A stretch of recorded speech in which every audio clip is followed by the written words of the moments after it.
OREA. For obviously our realtors and our mortgage listeners and viewers know who and what OREA stands for, but for the public, what is OREA?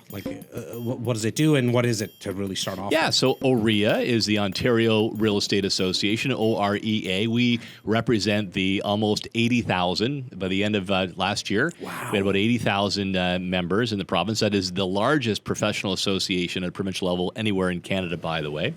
And it's pretty high. Even comparing it to North America, we're up there. Number 4. We are. Yeah, I knew we were really high up there, right? Yeah. Any guesses? The 3 that are above us? I'm gonna say. I have to say Florida has to be. Florida, yeah. Chicago. Well, state level, right? I apologize. Yes. California. California, New York. 2 out of 3. Oh, not New York. You guys are on a roll. California, Florida. Where's the other population? Yeah. Think cowboy hats. Oh, Texas. Yeah. Well, that was So Cowboy fan too. Oh no, I should have known Bills that. fan. So we're number 4 in North America, and so we are our primary responsibilities are we advocate for realtors, the people that are working hard for every day. Mm-hmm. Our major mission is to make sure that we help create that next generation Ontario homeowners, good, healthy housing supply, a thriving market for our members. Advocacy is a big part of that. We do services for realtors, primarily the standard forms that realtors use every day, the common language in every corner of the province that helps protect our members and people that they're working for. We think of every situation out there. We got your back. Mm-hmm. And then third, we do leadership training. So both you guys, you're leaders in the profession. If you want to hone your skills when it comes to running a not-for-profit, a volunteer organization, you want to run for a local real estate board, you want to run for city council or be an MPP, we invest in our members to help make even bigger difference in grassroots communities. Now, and OREA is all part of the organized real estate that is here in the province with real estate, and it works really closely with Real Estate Council of Ontario as well as the Canadian Real Estate Association. Yeah, you got it. It's basically the realtors listening today and people who are interested in real estate. There's one called Korea, CREA, not the country, but Korea. Yeah. They work out of Ottawa, so they do the national stuff. They do realtor.ca. Where OREA walk through that. And then your local board, like Toronto Real Estate Board, the Niagara Association of Realtors, where I'm from, there are 37 of those in the province. And then you mentioned RICO, they're the referee, they're the judge. So somebody breaks the rules of code ethics, they're the enforcer in the system. And I know we'll talk about this later. We felt that we could do a much better job giving RICO more tools when it comes to discipline, make sure we raise the bar and professional standards. So they're a partner with us in that respect as well. The consumer at this time needs to know the legislative changes. Yes. Because they are being implemented to specifically protect them. In cases important. As the market has gone up and down so much over the last decade and a half since REBA, Very true.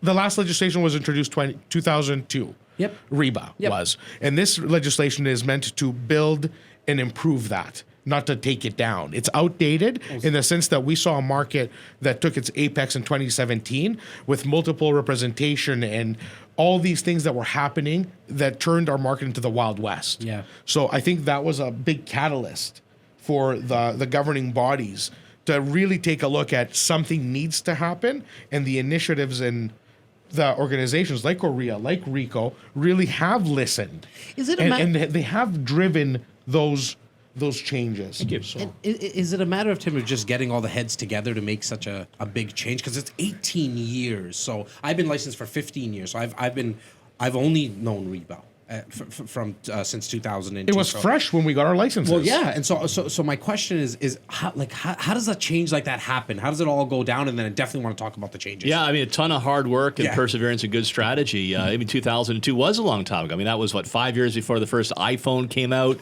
Most deals were done by fax machines. We had fines that were set at 2002 housing levels, and what in a house in Toronto costed I think $245,000 in 2002. Or you can do doghouse for that today, right? So as a result, the fines were so low that some people sadly thought it was a slap on the wrist. So they took their chances in breaking the rules. So we said no more. So how do we do it? We basically said, you know what?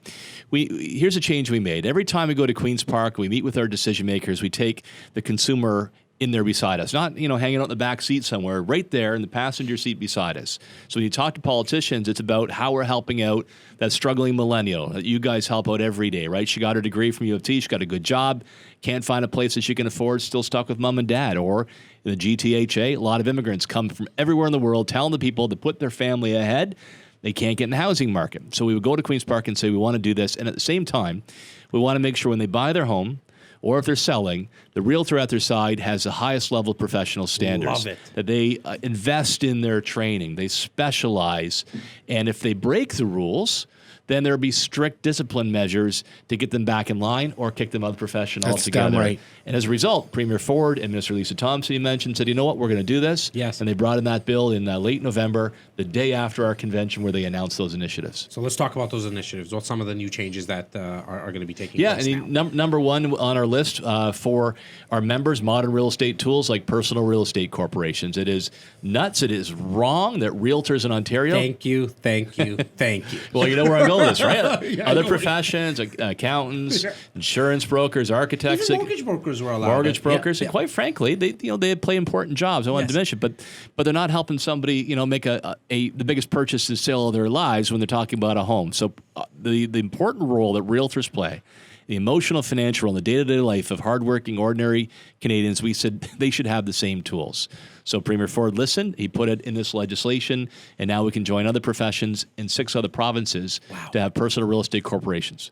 That will allow realtors to invest back in their businesses, to improve their customer service, to hire more people. We're very excited about it. Only because this specific point is so misunderstood. Yeah. This is about tax fairness. It's tax fairness, meaning that if you're investing money back into your business, you're going to get that credit back with the government at the end of the year. So tax fairness is huge because you cannot operate a business or grow your business the same way someone else can that has those advantages. What it's not, and this is kind of where I would love you to just say a few words on this. This is not every dollar you spend you can just chuck into your corporation. It has to be responsible. It's with guidelines. Speak a little bit about how that personal corporation would work. Yeah, I mean, if you take it out, you pay taxes on that, but you have to put it into types of investments or benefiting your business. So a big change, like if you're going to buy some new technology, you're going to buy new equipment, you do a marketing initiative, you can use that now as a business expense under these, which means more of our realtors will invest. For teams, like yourselves, if you're part of your own corporation, that means income splitting can be allowed in families. Your spouse is helping you out on the business. That makes a big benefit. Well, At he's the like end of my the day, spouse anyways. and you vice guys seem very versa. close. It's the same thing. You can see the way you We'll say banter it. back. You always say I'm the wife you never needed, the second wife. The wife I never wanted. The wife you never wanted. So when you see our realtors investing in the new technologies, new marketing materials, et cetera, that's better customer service. That's more information, faster, more accurate. So it's going to improve as well. Sure. For sure. The benefit of the consumer out there. Well, I love the fact that you said you can also help teams like us grow and employ others. So we're obviously in the process of growing out our media division, growing out our marketing, our administration. It allows us to employ more people now, which also kind of keeps everything the cycle going. 100%. Right? And you hire more people, we can provide better customer service and more taxes. They're going to pay more taxes. It keeps the system going, right? More people working, the more taxes come into the government. What's some other changes that got made? Yeah, another big one is fixing the broken real estate disciplinary system. It makes realtors, I know like you guys, really upset if they see somebody who takes advantage of a consumer, breaks a code of ethics, and they just get a slap on the wrist. No more. This will give RICO's discipline committee the greater ability to suspend licenses, to pull licenses and kick people out who break the rules altogether. You're nodding jazz like I see realtors ever, they say it's goddamn time this happened, right? We're frustrated with this. 100%. It also doubles the fines, and it enables RICO also to do administrative penalties for smaller offenses, more like tickets. Got it. That way they can focus their resources on the bad operators and get them out. I love it. I want to speak about, because I know you guys touched on this at the conference as well, and I did miss the conference. And so talking about supply and demand in our city.